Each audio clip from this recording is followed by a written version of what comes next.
Hey, how's it going? My name is Dr. A. Reach me calling Dr. A on IG. So today I'm going to talk about a subject that I've had many questions about, and that's in regards to the difference between being an anesthesia assistant or AA, being a CRNA, and also being an anesthesiologist. So first I'll start with AA, like what are the requirements to get into each, generally how long each takes, about how much money you're going to make, and other nuances along the way. So as far as being an AA, the requirements to be AA requires you to have a 4-year degree before you apply to AA school.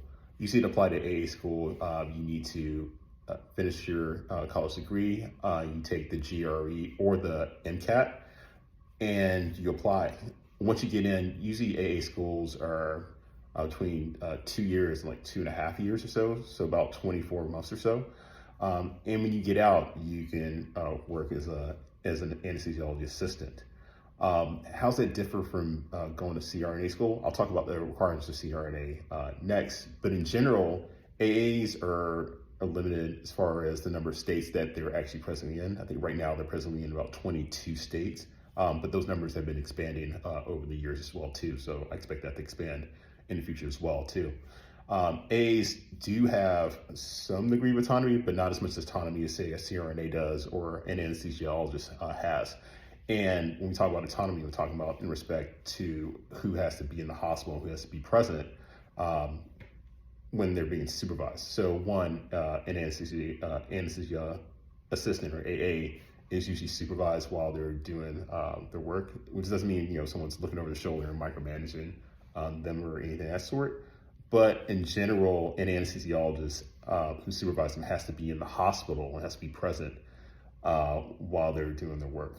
In comparison to a CRNA has more autonomy, meaning that means the anesthesiologist doesn't necessarily have to be in the hospital while they're doing their work. But if you're in a state where the doctors supervise the CRNAs, then I have to be ready to go. Meaning usually I have to be able to reach the hospital within 30 minutes if a person should need me as well. CRNAs, so CRNAs, they usually go through the nursing route. So usually for that degree, you have to complete your RN or your BSN, which is the 4-year degree, or you can go to RN school, finish that in 2 years, and then eventually convert your RN to a BSN, a Bachelor of Nursing Science. After getting your BSN, you then apply to CRNA school. And usually CRNA school, you take the GRE, and then if you meet their entrance requirements based on whatever classes your school requires, then you get in. Usually getting through CRNA school takes about a little bit longer than an AA program. So usually around 2 years, and sometimes I think with a new thing that programs are adding is the requirement for the doctorate, which may tack on another 6 months to a year, depending on what the program is. But when you get out as CRNA, you have more options than say an AA, as far as like where you can practice and somewhat in your scope of practice. CRNAs are in more states than AAs. I think they're in probably over 50 states or so. So just double check that information as well.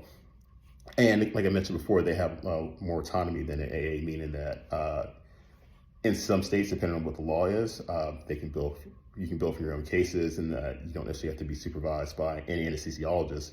And depending on what the law is, like that'll determine if you have to have a doctor in general sort of be around, which may not have to be an anesthesiologist, or if you can practice completely independently and you do your own billing and no one has to supervise you. Also, like I mentioned before, means the anesthesiologist doesn't necessarily have to be in the hospital while the CRNA is doing their work. If I'm supervising, I can be within like a reasonable amount of time. I can be like 30 minutes away or so if my CRNA needs me as well.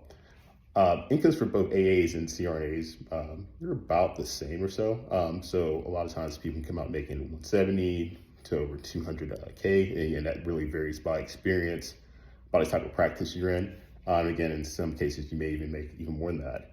And as far as the scope of practice, or what you can, not necessarily scope of practice, but what you can do as an AA or CRNA, Again, it really depends on your practice. Again, there's some practices where you do OB, so both A's and CRNAs can do epidurals, spinals, and all requirements for to do anesthesia in an OB unit. You can do general anesthesia, it's pediatrics if you're trained and you feel comfortable doing it. So between those two things, I think it's just anecdotally, any differences I see between an AA and CRNA are really due to the individual and whatever their quality of training was like during their school, or even what their quality of training was before they even got to that level as well too. And that sort of determines like how good they are at that level.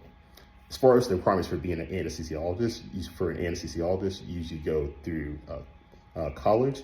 You apply through medical school, where you have to take the MCAT to get into medical school. You fulfill the requirements for medical school. You take the USMLE 1, usually step 2, and then you apply for anesthesia residency. Anesthesia residency is usually 4 years, and it can be another year or 2 if you end up doing a fellowship and end up subspecializing in anesthesia. And along the way, you take various tests at your step 1 of your board, step 2 of your boards. You finish your boards, and then you can either go out and practice as a general anesthesiologist, or you apply to fellowship, get a fellowship, pass your board for your specific fellowship, and you go out and practice as an anesthesiologist. Anesthesiologists tend to have more medical legal liability and more responsibility, so, and which also sort of justifies the salary space you're taking on more liability, so therefore you get paid more. So usually an anesthesiologist get paid maybe 1.5 to 2 times more than a CRNA or an AA.